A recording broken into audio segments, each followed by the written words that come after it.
लोकसभा चुनावों में आज तीसरे चरण की वोटिंग का काम पूरा हो गया। तीसरे चरण में जबरदस्त वोटिंग हुई। पहले दो चरण की तुलना में तीसरे चरण में मतदाताओं में ज्यादा उत्साह दिखाई दिया। कुछ स्थानों पर छिटपुट टकराव की खबरें भी आईं।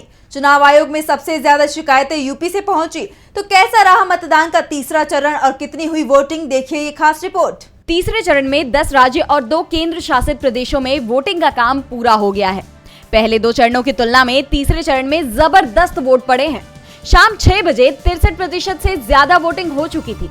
ये शुरुआती आंकड़े हैं। अंतिम आंकड़ों में ये संख्या 70% के भी पार जाने की संभावना बताई जा रही है। 2019 के लोकसभा चुनावों में इन सीटों पर 66.89% वोट डाला गया था। यानी अंतिम आंकड़े सामने आए तो ये तय माना जा रहा है कि तीसरे चरण में 2019 की तुलना में ज्यादा वोट डाला गया है। तीसरे चरण में जिन सीटों पर चुनाव था उनमें सबसे ज्यादा वोटिंग असम में हुई।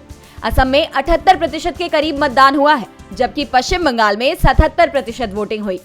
यहाँ मुर्शिदाबाद में बीजेपी और टीएमसी कार्यकर्ताओं के बीच झड़प की भी खबरें दिन भर आती रहीं। इसके अलावा गोवा में 75%, कर्नाटक और छत्तीसगढ़ में 69% वोटिंग हुई है।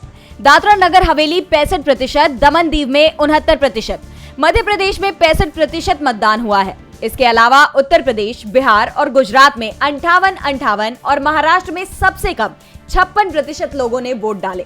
आज वोटिंग के बाद कई दिग्गजों की किस्मत ईवीएम में बंद हो गई, जिसमें केंद्रीय गृह मंत्री अमित शाह, केंद्रीय मंत्री मनसुख मंडाविया, केंद्रीय मंत्री ज्योतिरादित्य सिंधिया, पूर्व सीएम शिवराज सिंह चौहान, पूर्व सीएम दिग्विजय सिंह, सपा नेता डिंपल यादव, पूर्व सीएम बसवराज बोम्मई, केंद्रीय मंत्री नारायण राणे सहित 1331 उम्मीदवारों की किस्मत का फैसला मतदाताओं ने कर दिया।